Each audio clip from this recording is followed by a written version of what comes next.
Right now on NBC 26 Live at 5, we look at President Trump's plans to announce his pick for the U.S. Supreme Court amid concerns over his executive order restricting immigration.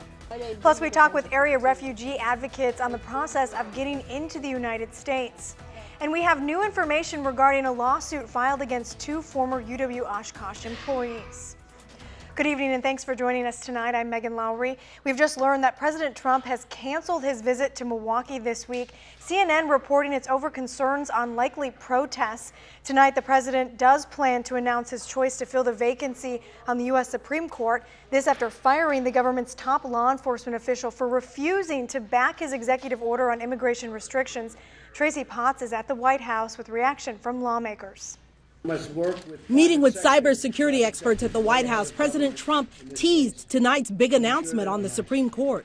And we'll see you in a little while. We'll be announcing a Supreme Court justice who I think everybody is going to be very, very impressed with. But Washington is reacting to the firing of acting Attorney General Sally Yates. Yates refused to defend Mr. Trump's temporary travel ban and questioned whether restricting travel from majority Muslim countries is legal. For the Attorney General to turn around and say, I'm not going to uphold this lawful executive order is clearly a dereliction of duty, and she should have been removed, and she was. Democrats applaud Yates for standing up to the president. She said she would, and she did. I admire her. Yates firing United Democrats today against Attorney General nominee Jeff Sessions. He needs to be able to say no to the president. I have no confidence that Senator Sessions will do that. Democrats delayed action on Sessions today. Republicans will try again tomorrow. The question is he qualified? We know that he will uphold and enforce all laws equally. Homeland Security today asked if the agency got a full briefing before the travel ban went into effect. Secretary Kelly says he read 2 drafts. So we knew it was coming. It wasn't a surprise it was coming. Still coming from the White House tonight, President Trump expected to nominate one of these 2 appeals judges as the next justice on the U.S. Supreme Court. Tracy Potts, NBC News, Washington. The announcement of Trump's Supreme Court pick is expected to be made tonight at 7 p.m. and you can watch it right here on NBC 26. In addition to firing acting Attorney General Sally Yates, President Donald Trump also replaced the acting director of Immigration and Customs Enforcement, Daniel Ragsdale. The reason is still unclear. As thousands across the country protest President Trump's executive order to temporarily ban travel from 7 Muslim-majority nations, House Speaker Paul Ryan is voicing support for the executive order, but says he regrets what he calls the confusing rollout. I think it's regrettable that there was some confusion on the rollout of this. No one wanted to see people with green cards or special immigrant visas like translators get caught up in all of this. And so I think regrettably, the rollout was confusing.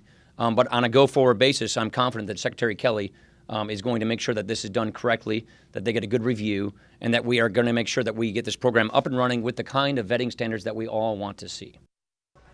The executive order leaves 102 students at UW-Milwaukee concerned about their status tonight. According to enrollment numbers from the start of the school year, there are 7 UWM students who are from Syria. There's 1 student from Iraq and 94 students from Iran. UWM's Center for International Education is working to help these students navigate the new rules and gather information. Some people might, like, their mom gets sick, they can't even go see her anymore. Dad gets sick, they can't even go see him. They might leave the country, not be allowed entry. Even if they have green cards, it's risky right now. No colleges in Northeast Wisconsin report having students from the 7 countries included in the temporary travel ban. U.S. officials say 872 refugees will still be admitted into the country because of hardship concerns, despite the immigration restrictions imposed by President Trump's executive order. This is video from Jordan where Syrian refugees are waiting to hear their resettlement status and where they could be placed. Today, NBC 26's Eric Kress looked into the process for a refugee heading to America and why some refugee advocates say it's already a thorough process. Eric? Now, this travel ban is not a first for America. Following the 2001 terrorist attacks in New York, refugee resettlement to the U.S. came to a halt for 3 months as security measures to screen refugees was further examined. And today, once again, the country is looking at their protocols in place to accept refugees. Currently, 5 background checks are conducted. There are a series of in-person interviews with U.S. government agencies. And yet, according to the Pew Research Center, just 1% of refugees are relocated outside of their own country, with none of them choosing where they'd like to go.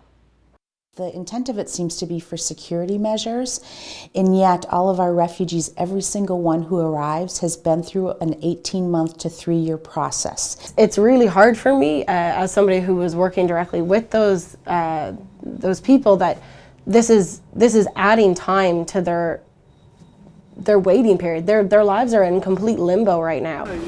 Now, Diana Delbecci of Green Bay, who you just heard from, spent time working with Syrian refugees in Greece just a few months ago. Now, she says the president's executive order could keep refugees at camps across the globe for even longer. Now, in the last 14 years, about 14,000 refugees have made it to Wisconsin. Refugee advocates say that this travel ban will prolong the short list of refugees that thought they were headed our way. Keeping you connected, I'm Eric Krest with NBC 26.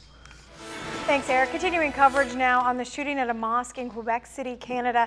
Tonight we're learning the accused shooter voiced anti-feminist and anti-foreigner sentiments on social media. 27-year-old Alexandra Bisonetu is facing several charges tonight. He's accused of opening fire Sunday at a prayer session at the Islamic Community Center, killing 6 people. 2 victims remain in critical but stable condition tonight.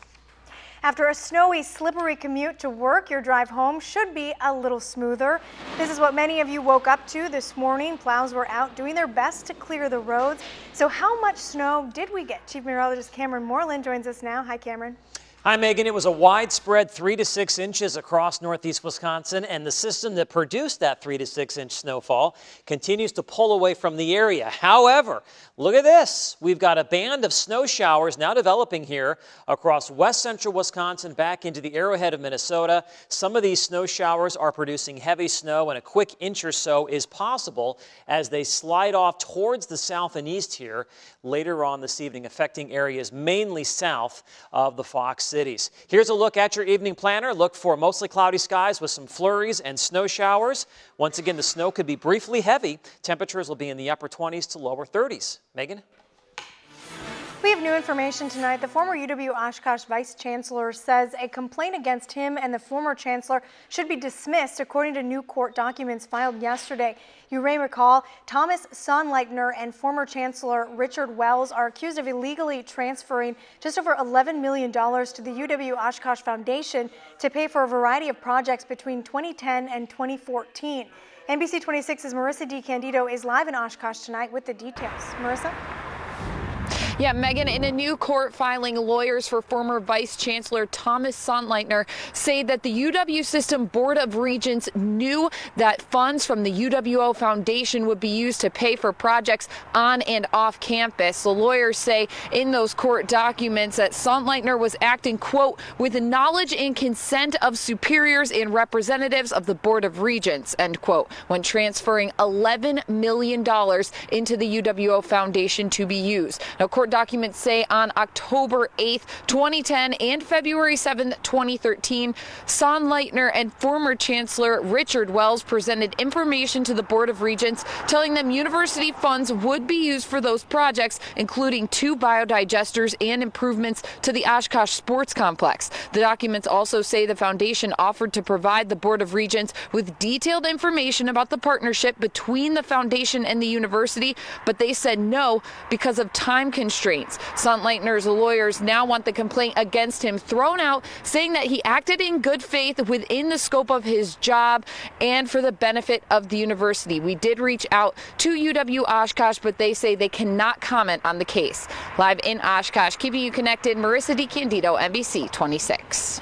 Thanks, Marissa. The Boy Scouts of America will now allow transgender children who identify as boys to enroll in its boys-only programs. As Boy Scout spokeswoman says the decision is based on states and communities changing how gender is defined. A reminder, today is the deadline to sign up for the health insurance under the Affordable Care Act. Even though President Trump is working to replace it, it's still necessary for coverage this year. There's a tax penalty if you don't have health insurance, although with everything in limbo, we don't yet know if the federal government will actually enforce that penalty moving forward.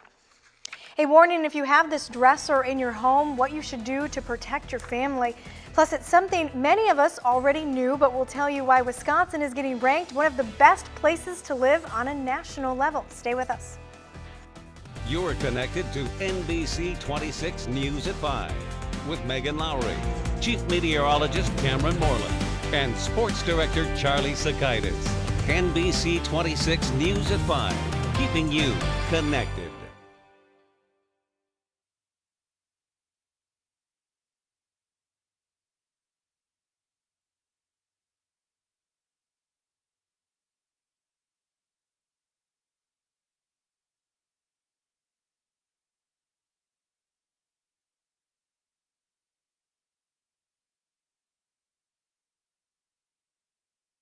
Four, 5, 6, 7, 8, 9, 10.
And now, your Storm Shield forecast with NBC 26 Chief Meteorologist Cameron Moreland.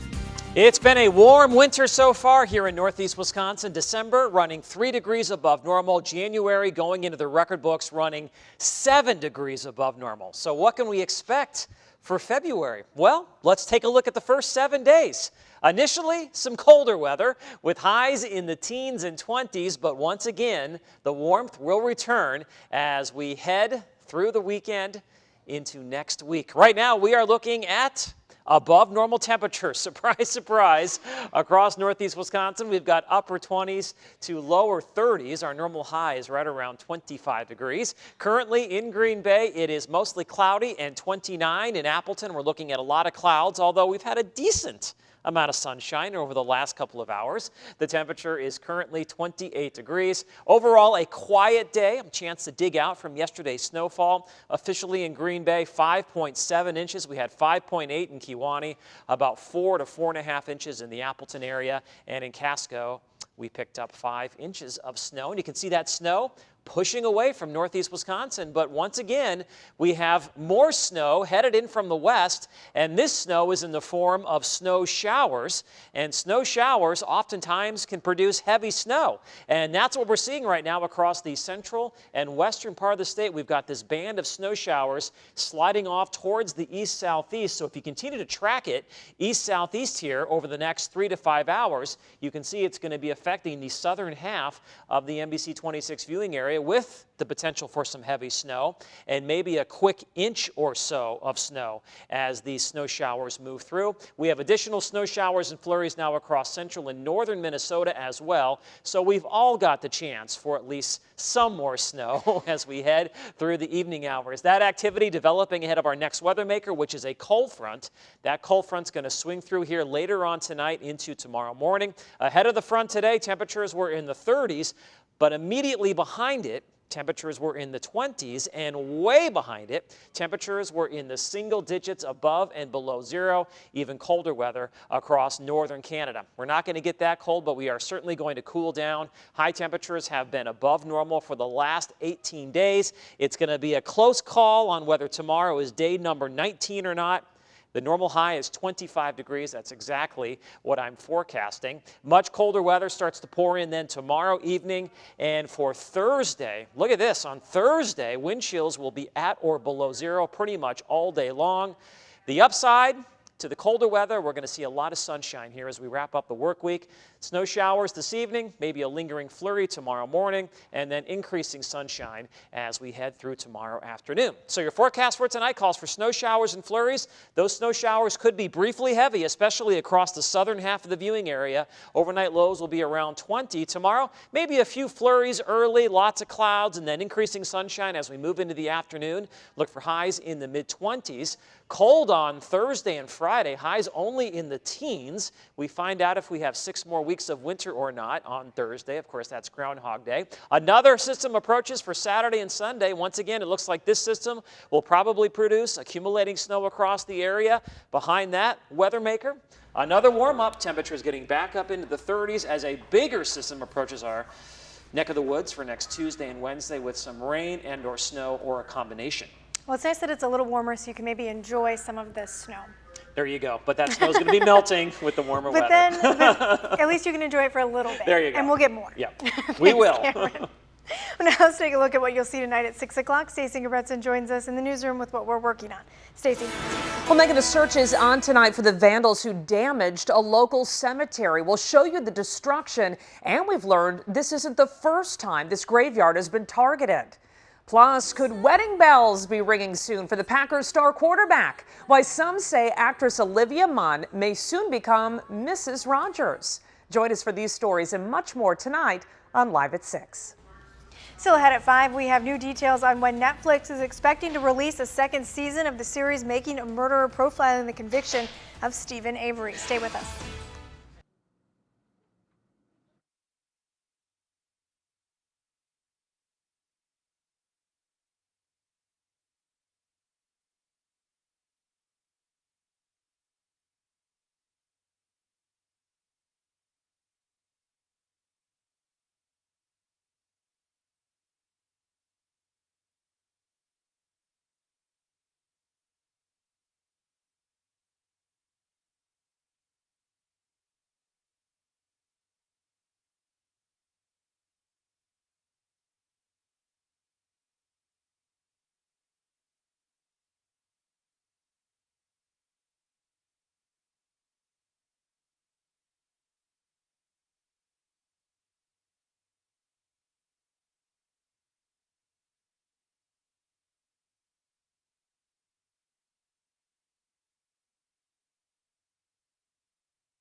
Now to a consumer alert. Bolton Furniture is recalling about 1,000 dressers because the furniture can tip over.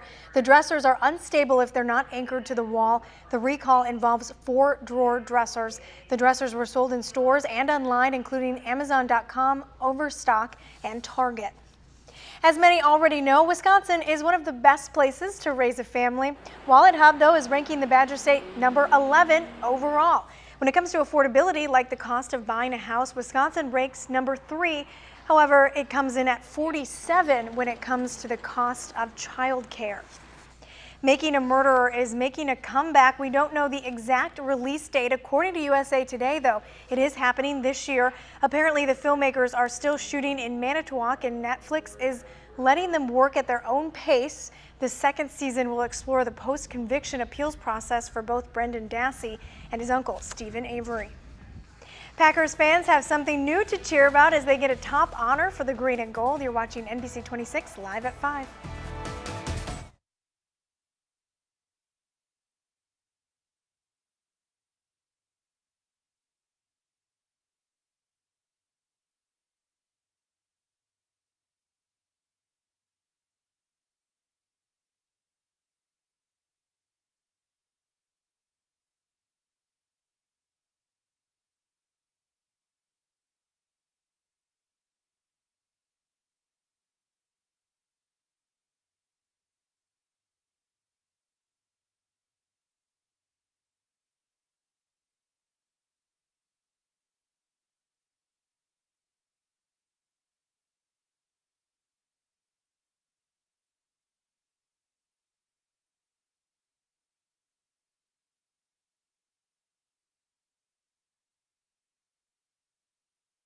Mostly a good time.